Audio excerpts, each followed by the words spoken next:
কি ফায়দা, সালাম দিলে কি লাভ? সালাম দেওয়ার পরে সালাম দাতা এবং সালাম গ্রহীতা যদি দুজনেই উত্তর দিয়ে দেন, কথা বলেন, তাহলে তাদের দুইজনের মাঝে সুসম্পর্ক তৈরি হয়। সালাম দিলে কি সম্পর্ক তৈরি হয়? সুসম্পর্ক।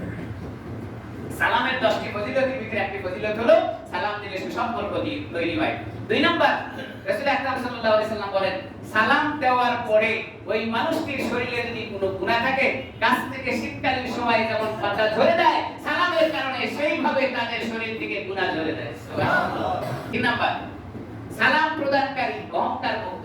4 নাম্বার, সালাম প্রদানকারী আল্লাহর নিকটতম বান্দা। 5 নাম্বার, সালাম প্রদানকারী আল্লাহ তাআলার মেহমান। 6 নাম্বার, সালাম প্রদানকারী জান্নাতি মেহমান।